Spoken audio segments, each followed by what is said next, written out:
Hello, everybody, and welcome to a special edition of Bayou Bets at a special time, 2 o'clock, a couple hours earlier than we normally come on. That's because we figured that all of you are filling out your brackets, and we wanted to help you as early as we can. We talk a lot about brackets. We're going to talk a little bit about some NFL things going on, all kinds of stuff going on a very busy Monday afternoon. I am Jim Derry, along with Spencer the Guru Urquhart. We're going to have Jeff Duncan along with us in just a few minutes. But there's nothing really going on today, right, Spence? Just your regular old Monday. Oh, yeah. Oh, it's dead right now. It's dead. We'll find something. We will find something to talk about today, and we appreciate everyone joining us a little earlier than usual. And if you're clicking in from work, I hope you got your headphones on and, tell your boss how important this is. Maybe he or she wants to get on, too. I mean, they want to all find out about what our thoughts are on March Madness. And, Spence, what were your first thoughts when you saw the brackets come out yesterday? Oh, man. Yeah, it's been so much going on. I've even had trouble keeping up with it. But, yeah, speaking of March Madness, it's just, I was pretty, it was pretty standard what I was thinking as far as the seeding. Nothing too crazy. A couple of the first four out surprised me, like Texas A&M and SMU. I thought for sure were going to get in and didn't. Kind of surprised about that. That the AAC only got 2 teams, and the Mountain West, I believe, got 4 teams. I didn't realize the Mountain West was. I mean, I think they're solid in basketball, but I feel like the AAC may have gotten a little slighted. But as far as the top seeds, nothing too surprising. I feel like Tennessee may have been a little low at 3. Yeah, Iowa at 5 may have been slided somewhat. So there are a few things here and there, but overall, nothing too shocking. Well, Giolita Sutton says hi. So we say hi back to you. We thank you for joining us at an earlier time than usual here in Bayou Bets. A lot to talk about. And before we get to the brackets, again, we're going to jump Jeff Duncan on in just a few minutes. But I really thought that Tennessee got there's no other way to put it for me, hosed. I mean, a 3 seed and Kentucky's a 2 seed. Everybody loves Kentucky. I mean, we're going to talk about the odds in just a moment, but everybody loves Kentucky. But Tennessee beat them 2 out of 3 this year, beat them in the NCAA and the SEC semifinals, and Tennessee rolled in the championship game. I don't quite get that. I just put something up a few minutes ago on bet.nola.com. You can check it out on some of our top tier picks, some of our top tier fades, and then of course sleeper picks. And I'll give you a spoiler alert. Tennessee is in one of my sleeper picks, and you also mentioned Iowa at a number 5 seed. They're rolling in the Big Ten. I'm not sure why they came in so low as a 5 seed, so that'll be interesting to check out as well. We're also going to talk a little bit later about some of the things going on in the NFL. All the talk now about potentially a Deshaun Watson trade. He's most likely to go somewhere in the NFC, potentially Carolina, and the Saints are involved in the talk. So I would be very interested to hear what Jeff Duncan has to say about that. That's coming up at the end of the show, as well as Tom Brady and Spencer's favorite player. Tom Brady is back in the NFL after a 40-day layoff. He took his 40-day layoffs, and when you got a supermodel wife who says, you've been around long enough, don't you just go back to work?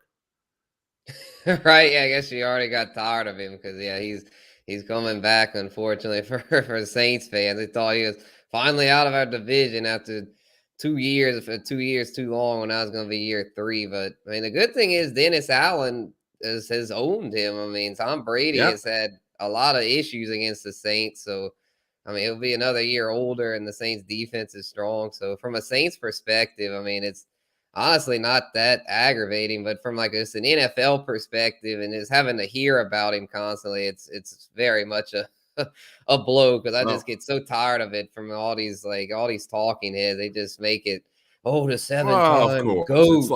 It's like LeBron in the NBA. I will say this. I will say this, and I'm no Tom Brady fan, but anyone who, and I said this on Facebook this morning, anyone who was shocked that he's coming back I'm not sure what they were thinking. We all knew he was coming back. I don't think anyone thought he would come back in 40 days or whatever it was, but it's no shock at all that he's coming back. let's bring in our expert on the NFL and everything else, and maybe the biggest Louisville Cardinals fan that we have around here at bet.nfl.com. How about those Louisville Cardinals, Jeff Duncan? Real funny, JD. I'm shocked they're having an NCAA tournament without Louisville in it. I'm stunned.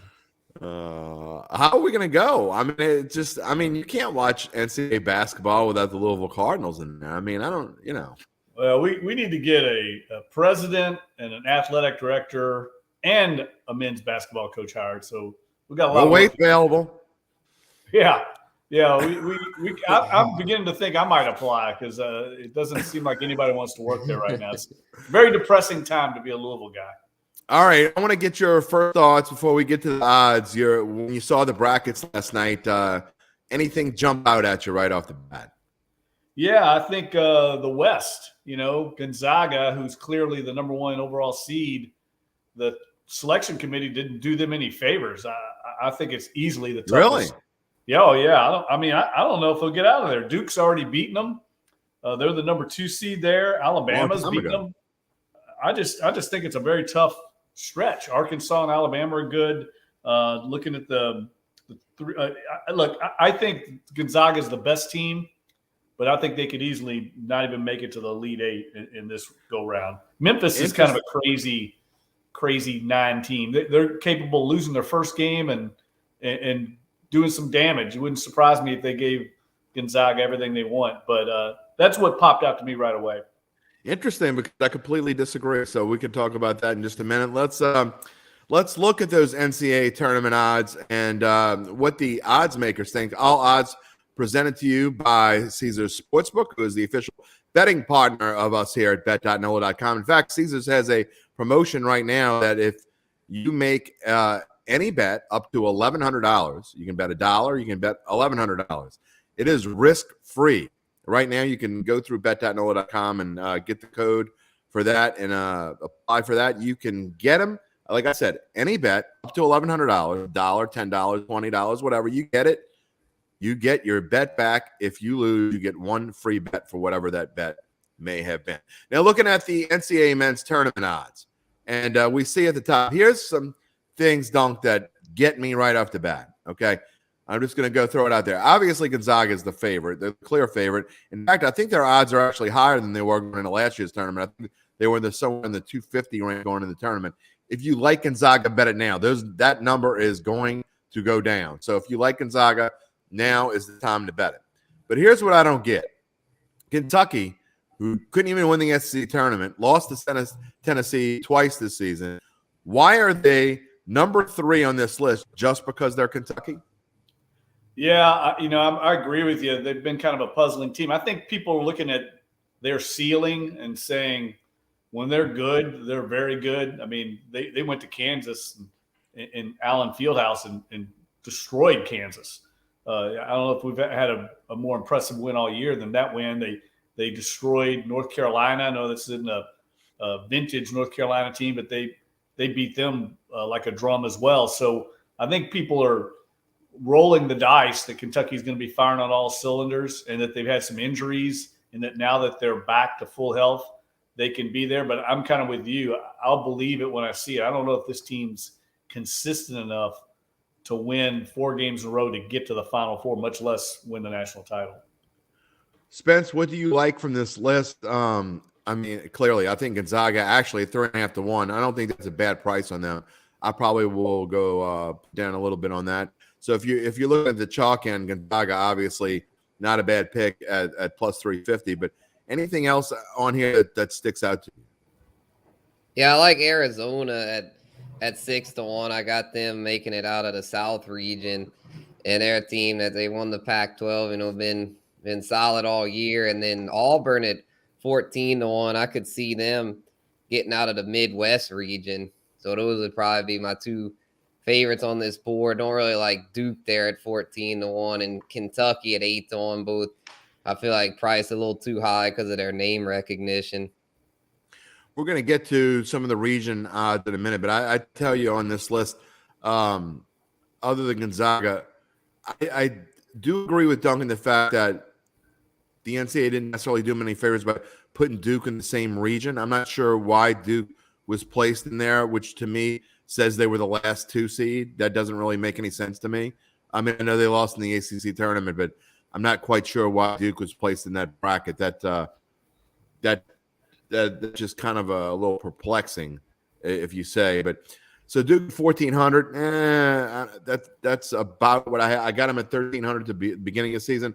I just think there is something to the whole Coach K Hollywood script ending type thing. I just don't like the way the Dukes played the last month or so. So I'll be looking forward to that. They played awfully in their Cameron Indoor finale against North Carolina, and then Virginia Tech just beat them straight up in the ACC tournament final. So that'll be interesting to see. LSU, look, 100-1. Great, they're 100-1. I have no idea, Dung, how LSU is going to come out after the news of Will Wade. When you see these sorts of things, sometimes teams come out and they're super motivated and they make a charge. You remember, was it Steve Fisher back with Michigan forever ago? Sometimes these teams are charged up and they play strong. But it wouldn't surprise me if Iowa State beat them by 20 either. Yeah, I agree. I think they're a complete wild card because you don't know what their emotions or motivations are going to be after Will Wade getting fired. I can't remember a coach ever getting fired right before the NCAA tournament when his team was in the tournament. It's a highly unusual situation. But LSU, even if they had Will Wade, I think was looking at a one and done. They really – would they start 12-0 or something like that this year? 12-0. They've been basically a 500 team once they got into conference play. And I think their guard play is so suspect that makes them very vulnerable in this tournament. So I would not expect anything more than if LSU gets by the first round, a pretty quick exit, just because I don't think they're really that talented. I think Will Wade did a great job with what he had, considering, he lost Miller early before the season even started. He was expected to be like their best backcourt scorer. Yeah, and then Xavier Pinson came on and he played well, and then he got hurt for a while, and he's been kind of up and down. They have been had some weird play. Spencer, and I tell you, LSU is they really are. They're the true definition of wild card, because I don't know. Will Wade went through a stretch where they're, and if you remember correctly, back about 6 to 8 weeks ago, he had the game where he got thrown out because he got 2 techs and he went off and he went crazy. Next game he got another tech and he went crazy. And obviously someone had a talk with Will Wade, and it was almost like hands folded for about the next 4 weeks, almost pouty. The team kind of fed off of that, and I thought played really miserably for about 4 weeks. And then the last couple of weeks, they've kind of picked it up again and played better. I don't think they necessarily have it in them to make a run to the Final Four or anything, but I wouldn't want to play them because of the way they play defense, and you just don't know what you're going to get. Right, yeah, and they've actually got a pretty good draw. I was looking at their road to the Final Four last night, and their first round, they should get past Iowa State. I'm not sure why Iowa State even made the tournament. Another one of the first 4 out that could have made it, to me, was Oklahoma. Probably would have been more of a threat than Iowa State. But in their next game will most likely be against Wisconsin, who in the Ken Palm rankings is ranked pretty low for a 3 seed. They're in the 30s, and LSU's Ken Palm rating was 18. So, theoretically, if they still had Will Wade, I'd probably would have predicted them to beat Wisconsin. If I'm Wisconsin, I'm glad the Will Wade stuff hit the fan here, because a Will Wade LSU team, I wouldn't have wanted to have to play them to try to get to the Sweet 16. No, and I agree wholeheartedly. Hey, look, got to watch for Wisconsin if they get in that matchup, and I agree with you, because I think they do have a pretty easy road, all things considered. But that kid at Wisconsin, Johnny Davis, is a superstar. And look, if you're a Pelicans fan and you're scouting for the draft, he would be a perfect fit for them. He's a guy that can fill it up on the perimeter and can carry a team. But Wisconsin is like a lot of other teams this year. They're very vulnerable. They've got flaws, and LSU on their best night certainly can take them out. Well, let's talk about the regions a little bit. Let's start with LSU's region, and they are in the Midwest. And you look at it right off the bat, obviously the number 1 seed, Kansas, is the favorite at 160, but I don't know. I think actually Kansas got a fairly easy draw here, except for Don't tell me if you agree with me. You got two Big Ten teams in here that really could make some noise, and I really like Iowa. I'm not sure why they got a 5 seed. That seems kind of low to me. The way they've been playing, they've won 9 out of 10, and they've been playing as well as any team in the country. I would not want to face the Hawkeyes right now, and I love them at 4-5. Yeah, look, I'm kind of down on Kansas. I've seen a lot of predictions So am I. the last 24 hours about Kansas making it through. When I've watched them this year, and granted I haven't watched them a lot, but I've seen them about 4 or 5 times. I've not been that impressed. It's just kind of reflective of where we're at in college basketball, that they're a number 1 seed and their resume kind of justifies it. But I think they're vulnerable. I mean, Auburn's the kind of team they're another wild card. They play extremely well at home. They've been very mediocre on the road, but they play defense, and they've got a lottery pick in Jabari Smith.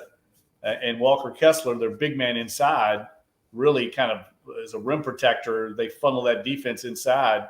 I think they're going to probably be my pick to make it to the Final Four, even though I know they also are a team that could get knocked out early. Ever since Bruce Pearl got that contract, and maybe it's a coincidence, maybe it isn't, but Dunk, ever since he got that contract, they have not been the same basketball team.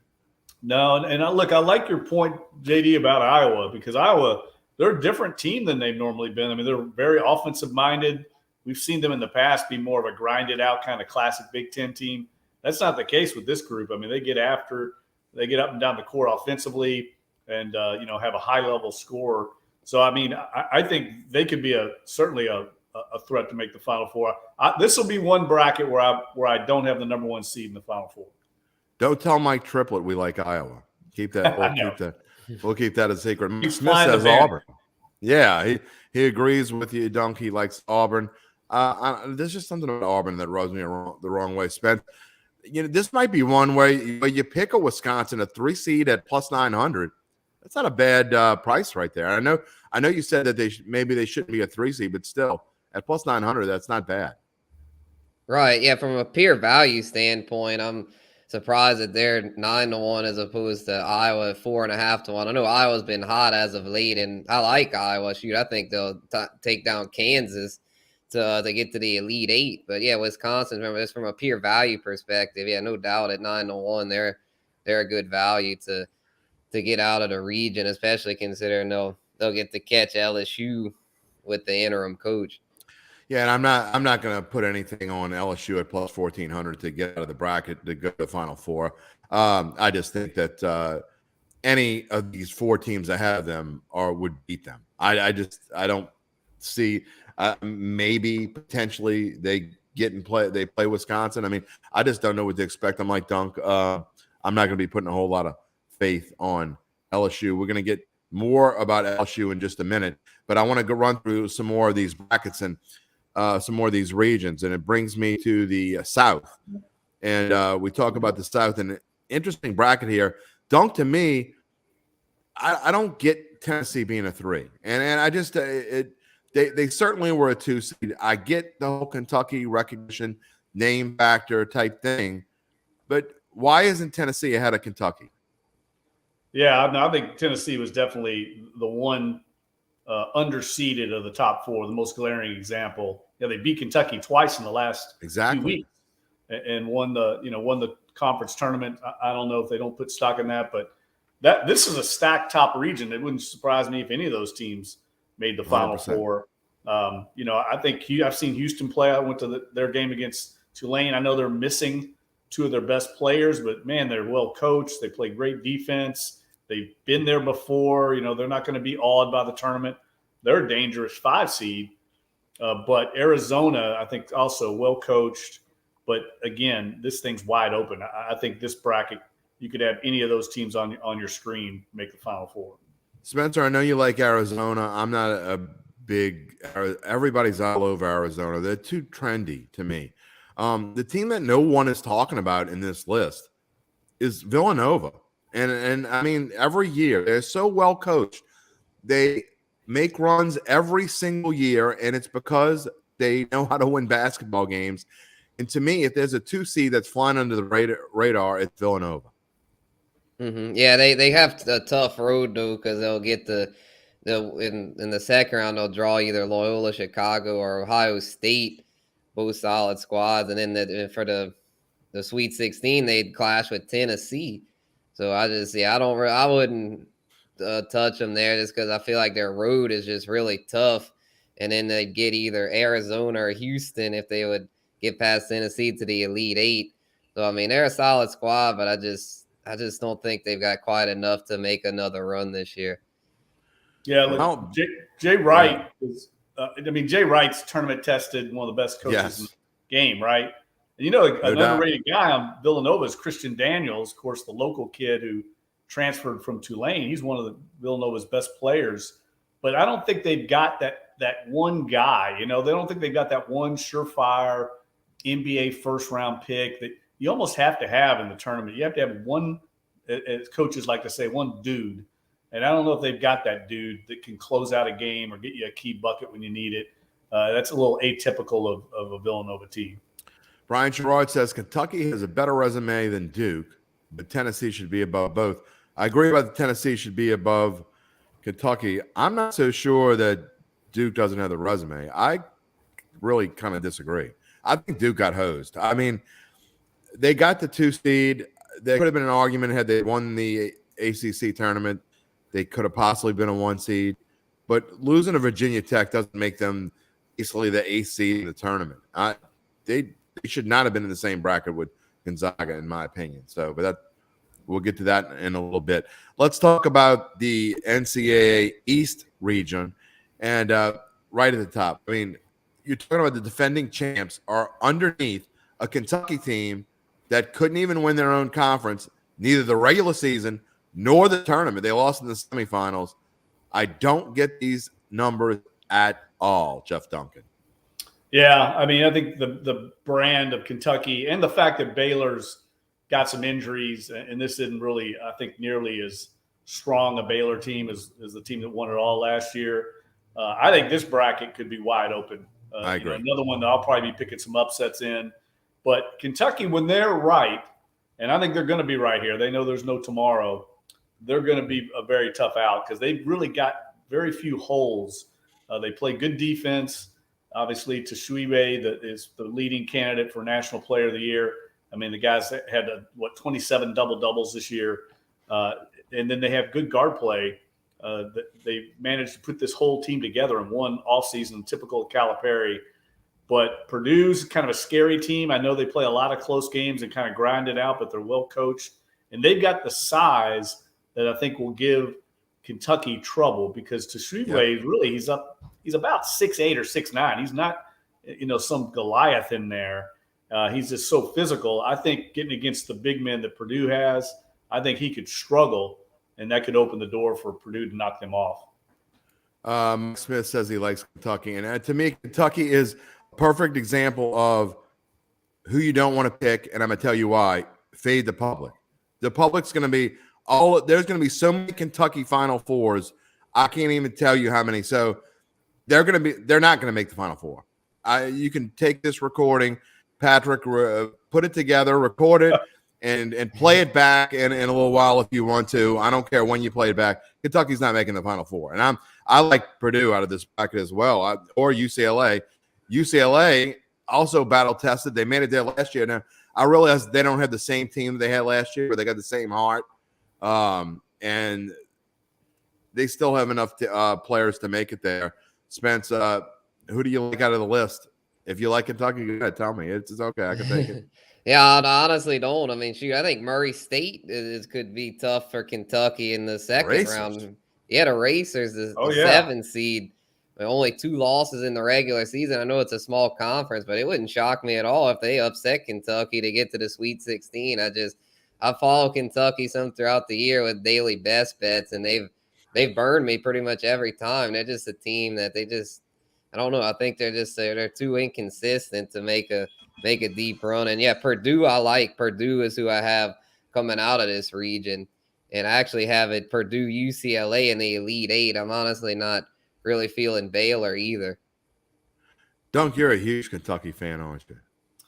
Well, let's just say, Spencer, if Murray beats Kentucky, I won't be too upset about that. That would be beautiful. Let me just say, if they get to that game, I can tell you, being someone that's from Kentucky, that will be like a massive game for Murray and their program. I mean, Kentucky. One of the reasons I grew up not liking Kentucky guys is because when I was in Louisville, Kentucky wouldn't play any of the other schools in the state.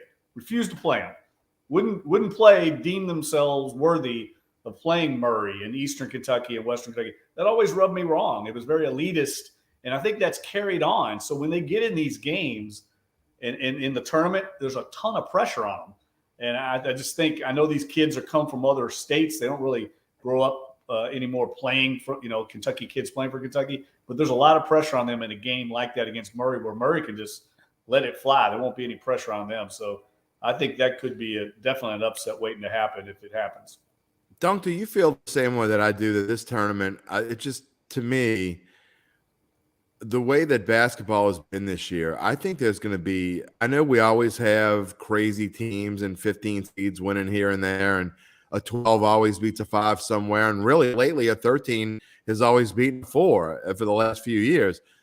I just think this is going to be even crazier than usual. I think it's going to be one of the – maybe not so much when you get to the Final Four, but I think the first 3 rounds, I think you're going to have more upsets than even usual, because I think there's way more parity in college basketball this year than maybe in the last 10 or 15 years. Yeah, I agree. I mean, we could have like one of these years where a 6 seed makes the Final Four from a power conference, right? They just get hot. Yeah. There's really not much difference between these 5 and 6 seeds from these Power 5 conferences and the team that won the conference, I think. But let me give you one quick little betting strategy that I have, guys, in the tournaments. It's probably my favorite betting strategy in all of sports is in this tournament. And I love to let the first round play out. If I'm going to bet on the tournament, I like to get that second round and see what happens in the first round, because I think there's a little bit of a synergy and a mindset that goes in a tournament. And when you have these top seeds, for instance, that survive an early scare in the first round, and it always happens, right? They get into one of these, they're not playing well, and they kind of grind it out and they survive. I love to bet them the next game because they've gotten the scare out of the way and they play looser and they go back to reverting their talent. And then conversely, I love to go against the team that scores the huge upset in the first round. They never duplicate it. The magic's gone, and they usually get routed the next game. Now, it doesn't always happen that way. You end up with a Loyola that makes a Final Four run. But if you just stick to those 2 strategies and try to bet it all, I think you'll come out ahead. Sister Jean is 102 years old, by the way. Yeah, I know. It's hard to bet against her. I'm not betting against Sister Jean. You got some good mojo going. Exactly. I want to know what she eats for breakfast every day, because I need to start doing that. I'm more than halfway to 102 already. All right, let's go. Last region that we have not talked about yet. I'm not with you on this one, Donk. I think Gonzaga is the clear-cut favorite. I don't know if they're deserving a minus 140. That means they win this region more than half the time. That's a stretch. I think they're getting a little pricey there. So I wouldn't necessarily take that. I am not a huge Texas Tech fan. I mean, they have played well in stretches, but they're too inconsistent to me. And I don't like the way that Duke's played the last month either, though. I mean, I want to I want to bet the Hollywood script ending, and I actually already have. I bet it before the season, but I'm not feeling Duke right now. Well, here's what I think about this region. So in some ways I kind of agree with you. In some ways I'm going to disagree. So that let me explain. I think Gonzaga wins the region unless they have to play Duke for the Final Four, and then I think Duke knocks them off. Or Duke is the only team. Okay, why do you like that matchup? Well, they've already beaten them this year. We know that. Okay. So yeah, but that was early. They're one of the few teams talented enough when it just comes down to sheer talent. I mean, Duke's got – I know, look, that talent doesn't always win, right? They lost to Virginia Tech. They were clearly more talented than them. They lost at home to Carolina when they had to win that game for everything involved. So, but when they come to play – like they did against Gonzaga, they can match up with anybody. And so I think if it gets down to that, everything on the line, and the only way they face each other is for the berth to go to the Final Four, man, there's going to be a ton of pressure on Gonzaga. There'll be a lot of pressure on Duke, but they'll have that motivation to try and get Coach K to the Final Four in his last go-round. I think that's going to be an epic game, and I think Duke's got the talent to match up with them. So I think otherwise I can't see Texas Tech or Arkansas in that game beating them. But I think Duke is a candidate to lose before they get there, and then I think that opens things up for Gonzaga. Yeah, maybe so. I agree that Duke is certainly a candidate to lose before they even get to Gonzaga. I don't like the way they've been playing. And when you lose at home in Coach K's last regular season game at Cameron Indoor with the crazies going insane, and you can't win there, and then you can't win the ACC championship game, and they didn't play well in either one of those games. It wasn't a fluke that they lost. They got beat in both of those games. So to me, that is a little disturbing if you have a ticket on Duke like I do. I'll tell you, Spencer, UConn at 15-1. Nobody's talking about them, but they're playing really well right now as well. Mm-hmm. Yeah, pretty good value there, I'd say. And then Texas Tech and Alabama, whoever could get to the Sweet 16 out of them, I feel like is a good value because Duke's, like I was saying, is very vulnerable right now. I mean, I don't know if they'll get to the Elite Eight. As of now, I've got Texas Tech going. I've got them sneaking past Alabama, and they're a team. I know they've had taken some lumps, but they're a pretty good defensive team. They play a lot of low scoring games, and they're kind of one of those gritty type teams. I doubt they'd get past Gonzaga, but I could definitely see them upsetting Duke in the Sweet 16. I can't wait to see UConn and Kentucky. I mean, UConn and Arkansas play because I think that's going to be pretty fun one to watch. All right, let's talk a little bit more about LSU. And again, wild card in this whole thing. LSU is a 4-point favorite over Iowa State going into their first round matchup. That'll be a Friday night game on TBS, 6:20 p.m.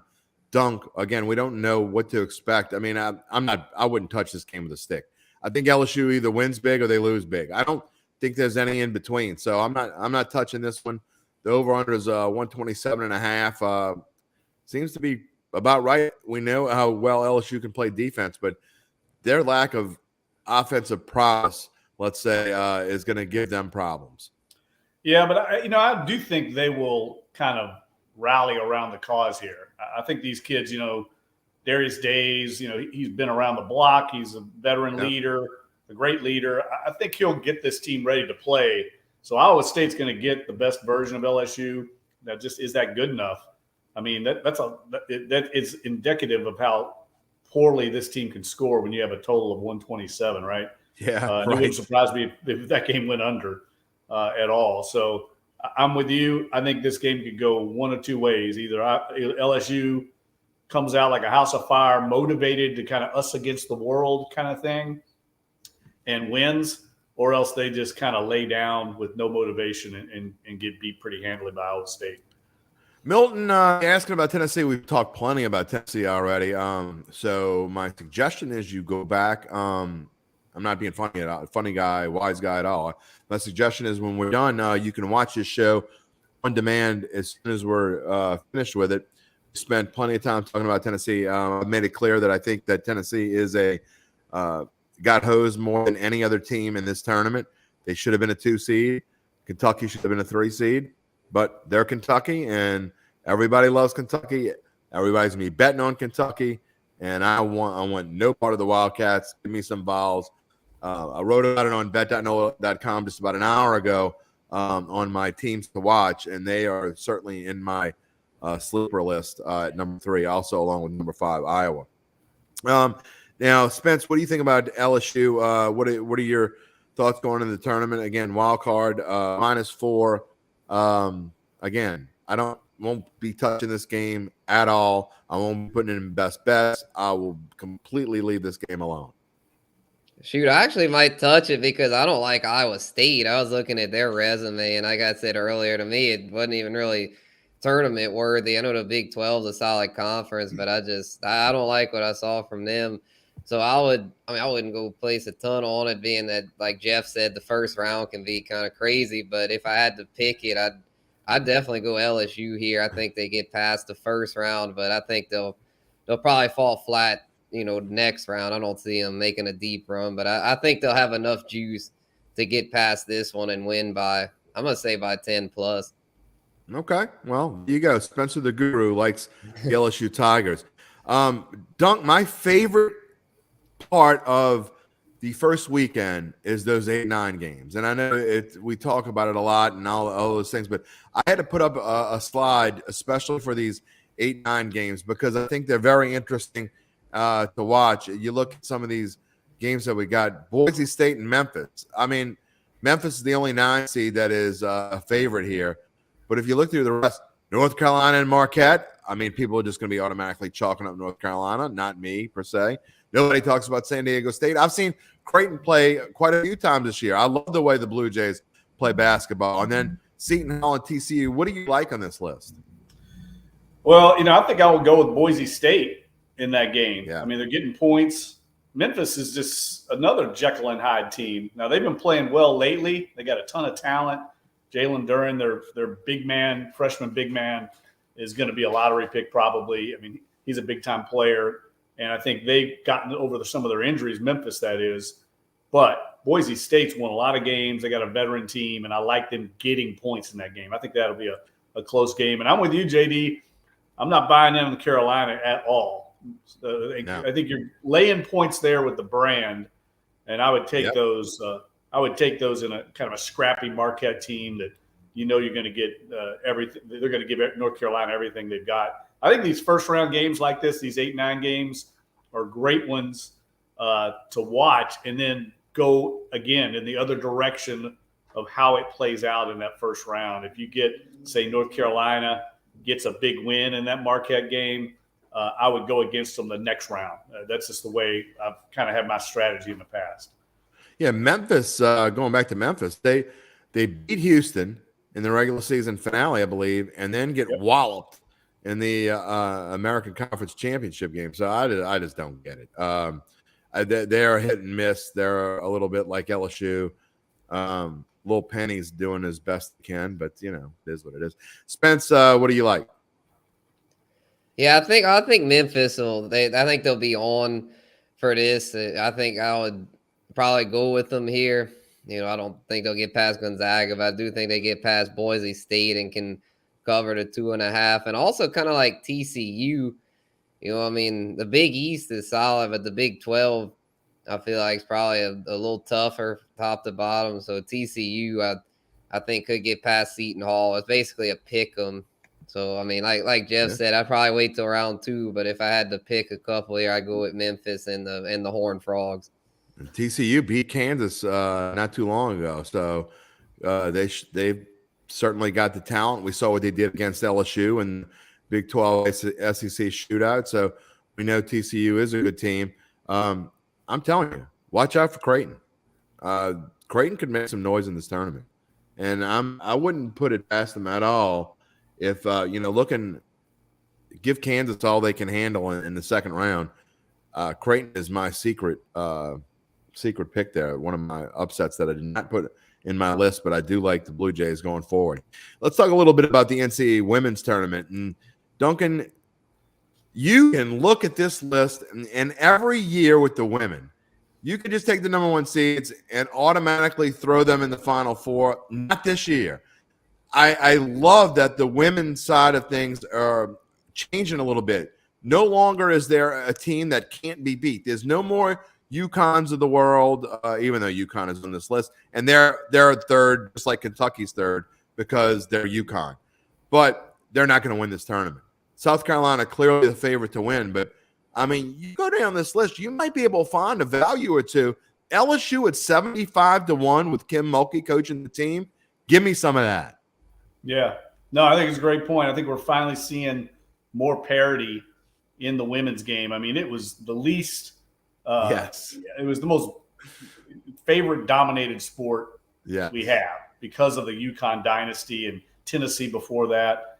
So I like to see this. I agree with you. The team I like on that list is NC State.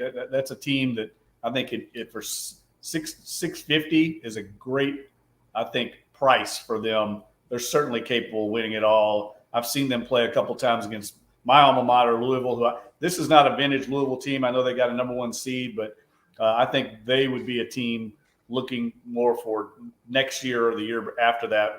Will they be national title contenders? I like NC State on that list. All right, Mike Smith. Now I know you're the guy. I don't know if you're just kidding, okay, or if you're just like Barney in the bar. You're the guy that we want to bet. In fact, I tell you what, I'm going to give Mike Smith. You can email me at jderry@theadvocate.com. I will take your bet, sir. UConn, there it is. You like Kentucky, you like UConn, you like Duke. I mean, this isn't 2008. Okay, it's not 1997. Okay, let's just get past all that. UConn is not going to win the championship. I will take anyone who wants to. jderry@theadvocate.com. Go ahead. Just give me a call. Of course, we can only bet a Barks or a hamburger or something like that because it wouldn't be legal for me to take a monetary wager. For that, you have to go to Caesars Sportsbook, which is, by the way, the official odds partner of bet.nola.com. Spence, what do you think here? Yeah, I think if I had to pick one, I'd probably go with Stanford there at 3.5 to 1. But there's no denying the value with LSU at 75 to 1. That's just crazy to me that they've got a good resume, a really good resume. I know they disappointed in the SEC tournament, but Kentucky, the team they lost to, ended up winning the whole thing, knocked off South Carolina. So LSU is just, I think they're getting slept on heavily, probably because they haven't done much recently. But this is a very much a different team with Kim Mulkey. I mean, she's injected a whole new energy there. So yeah, I'm a little upset with myself. I thought that LSU women were a bargain at 40 to 1, and they weren't moving their odds when they were going on that run. And just because they lost to Kentucky in the SEC tournament, their odds have just like gone ridiculous. I mean, 75 to 1. I may go put some more money on Kim Mulkey because they can certainly win.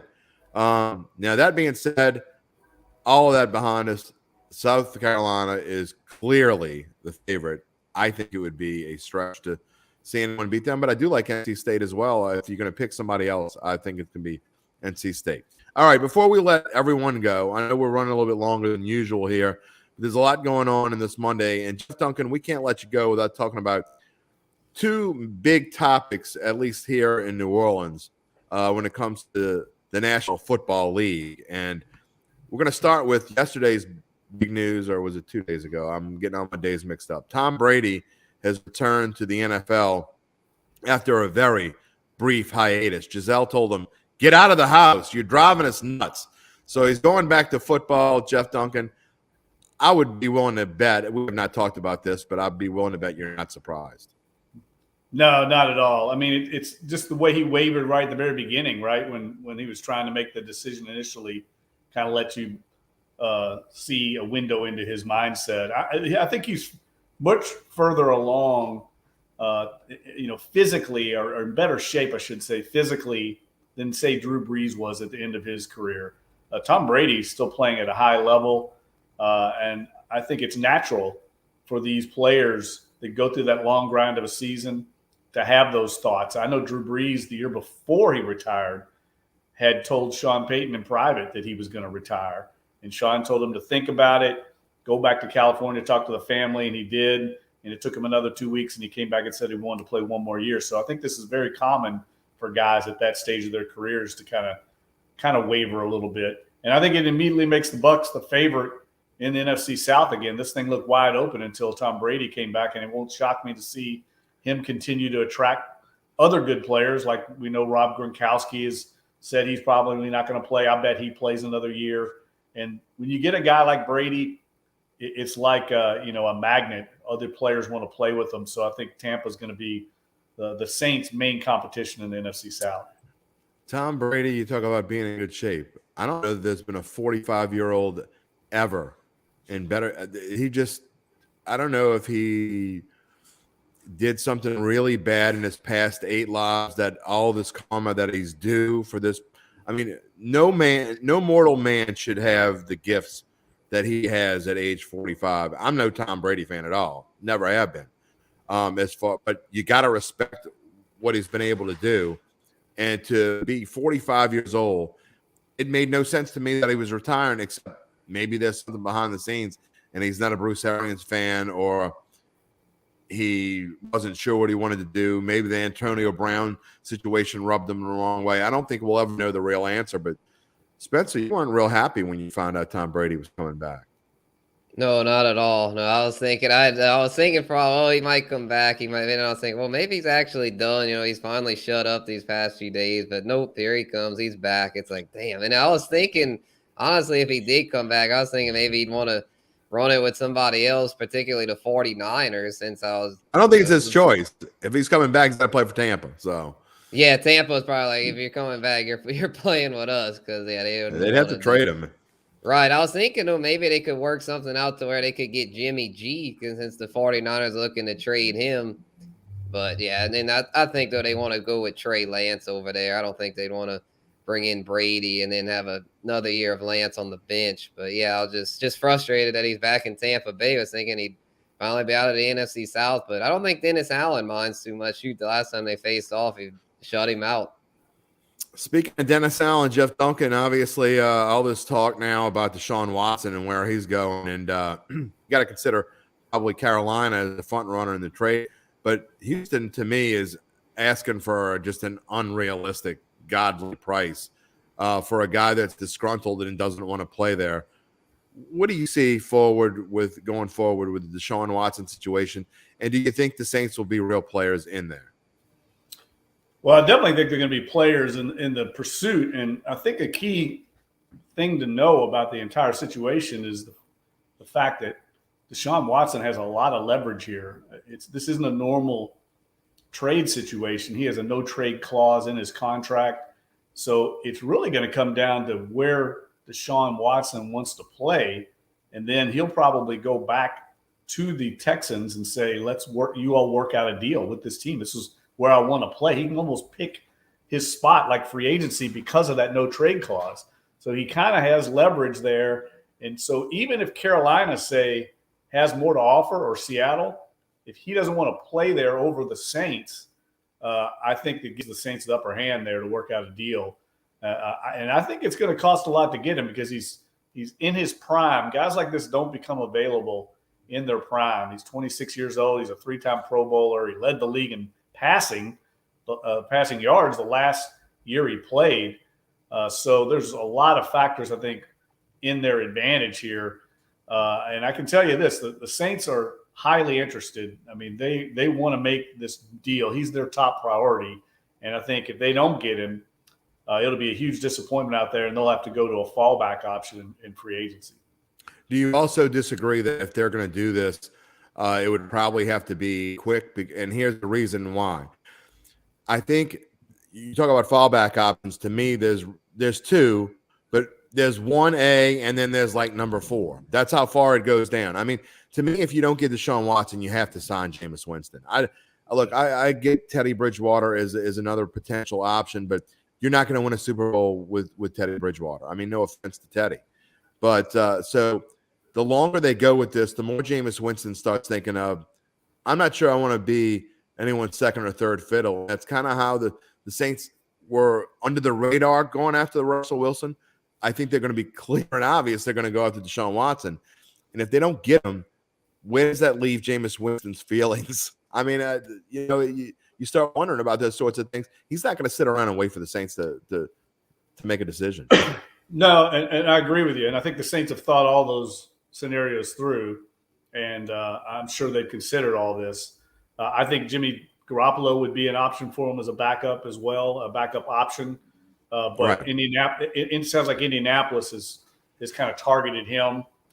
So I would think they would be the favorites to get Garoppolo. I personally think Garoppolo is an upgrade over Jameis Winston, especially with this team. But I think I'm in the minority here in New Orleans. For some reason, people don't believe in his record. I don't quite get it. But Jameis Winston, the argument I would make against what you're saying, JD, is Teddy Bridgewater, I think, could come in and take a 1-year deal at a pretty cheap rate. And I don't think that's a bad option for the Saints as a stopgap kind of Band-Aid situation, because I think Teddy Bridgewater is good enough with this team intact to get them to the playoffs. I think they could make the playoffs. And then you worry about it next year when maybe you have a little more cap flexibility. Maybe there's a better draft. Maybe there's some other options there.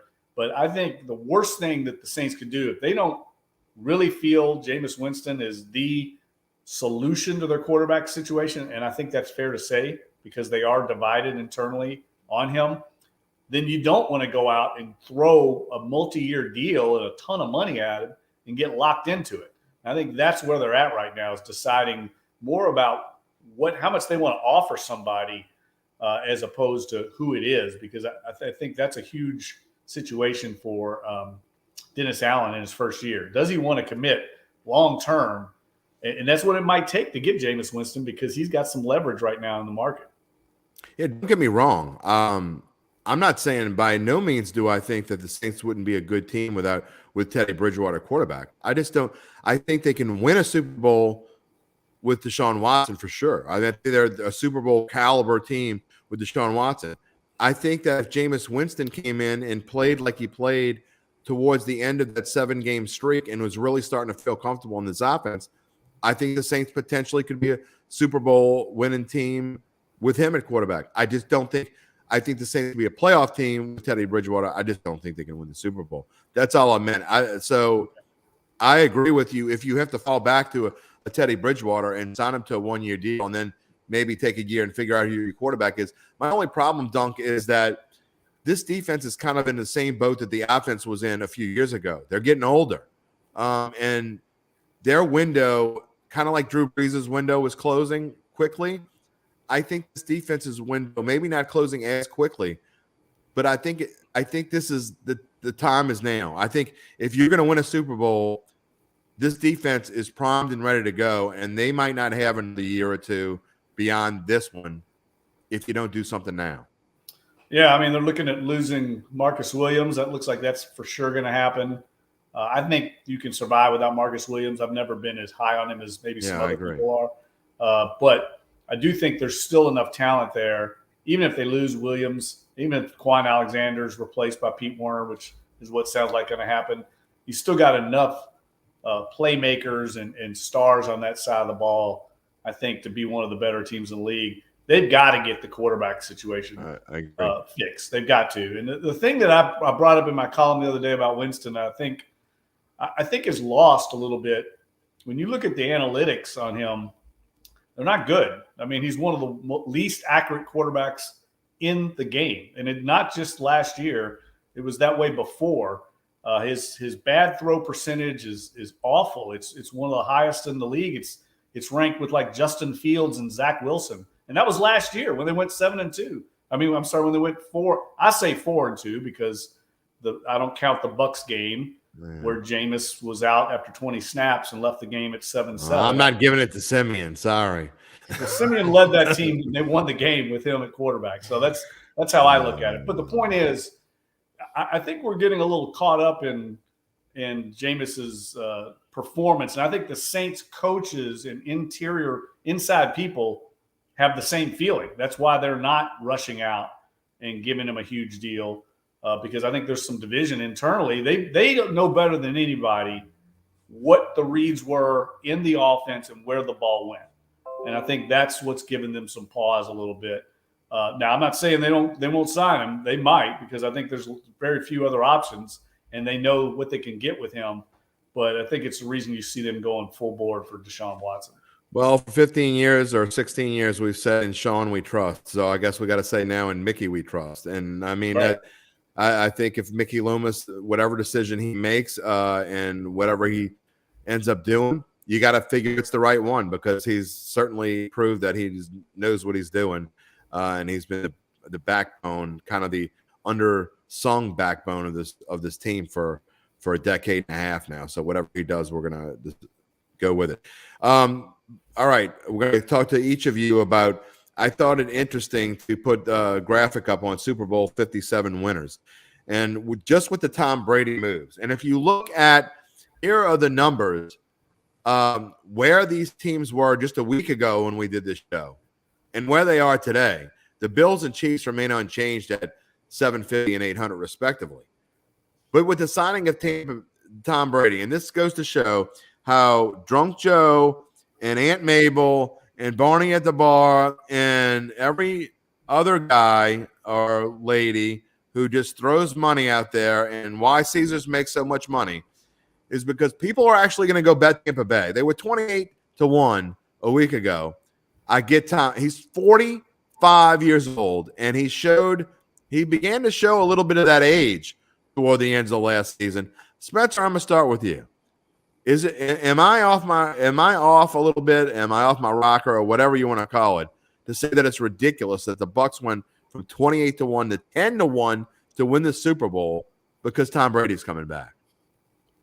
Well, I think a lot to do with it is the fact that it's not just Tom Brady. It's just his presence draws free agents. I mean, Gronk will probably be back there right when they announced that their center, Ryan Jensen, re-signed for 3 years. I mean, with Brady back, it's just a completely different team. So, honestly, normally I would agree, but I think this is a deal to where they had to move the line drastically because that just Brady's presence just – I don't like the guy, but I've got to admit, with him being there makes him way more of a threat. So, I mean, I could see why it moved. Still got Bruce Arians.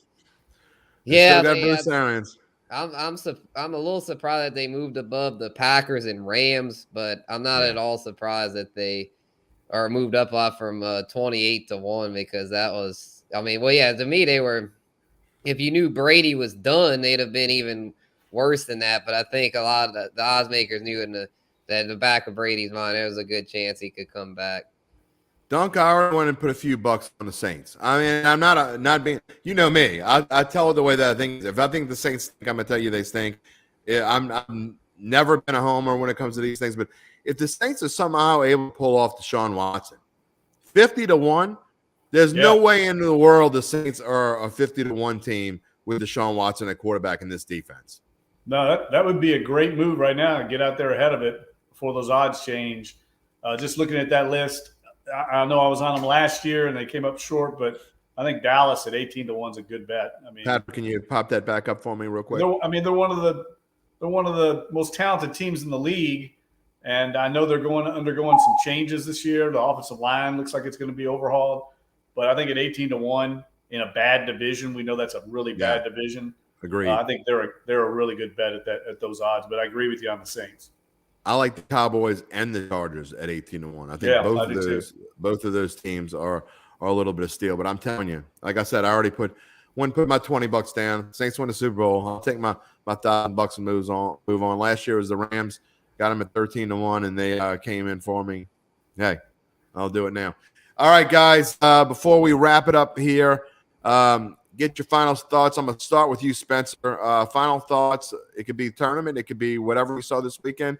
It could be TPC, which is in a shootout right now. There are five golfers within one stroke of the lead at the moment, and I'm going to wrap up the show so I can go watch the rest of it. So, Spencer, it is on your mind. Yeah, I'd like to give a quick shout out to the Pelicans. Finally got off the schneid last night. Got a big win against Houston. Had 6 guys in double figures. Jonas stepped up with 32. So I just wanted to shout them out because they had been hot there for a while and then had a rough week, kind of flew under the radar. But they're still in position to make that play-in tournament, and hopefully Zion could come back next month and really get them over the top.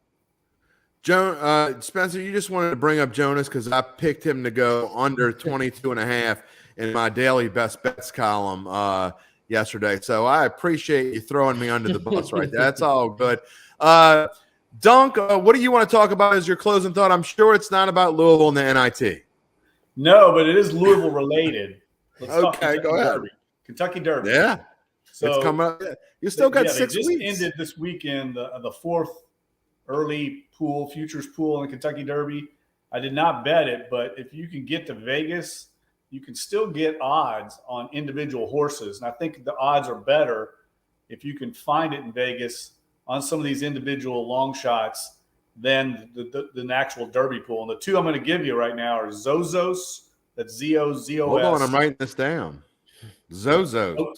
Zozos, yeah. Brad Cox, 3-year-old, who I think closed on the Derby line yesterday at 30-1, which is still a good price. But I think you could probably get it in Vegas right now at 50 or 60-1. I think he's a great bet. I think he might win the Derby. And then the other one is We the People, who just ran this past week at Oakland. I think that this year's Derby is going to be won by a late developing horse that is not on the radar right now. I think those are two good bets where you could get them at. I'm still waiting for you. Did we lose Dunk? Okay, I think that's okay. He told us everything he needed to tell us. Zozos and We the People. Patrick, mark it down there.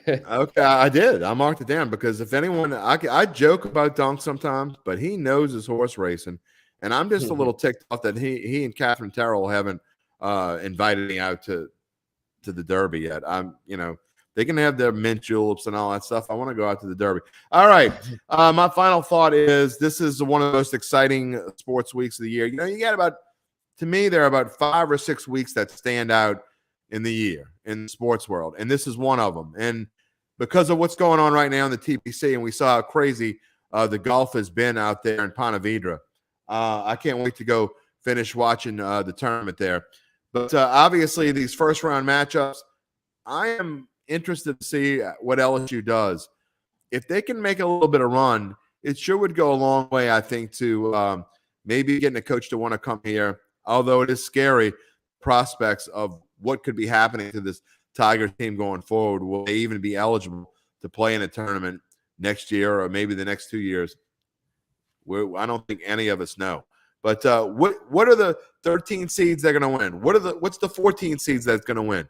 What are the huge upsets? What number 1 seed is going to get knocked out before the Sweet 16 or in the Sweet 16? It's going to happen. It all starts on Thursday. We will be back here on Thursday for At the Book. I will be at Harris. Evan Jackson will be back with us. Spencer will be back with us. And Zach will continue traipsing around Europe. And he'll probably have a pint or two for us. So we will see you then on Thursday on At the Book. He's Spencer. Thanks. Going bye-bye. I'm Jim Derry. We'll talk to you later.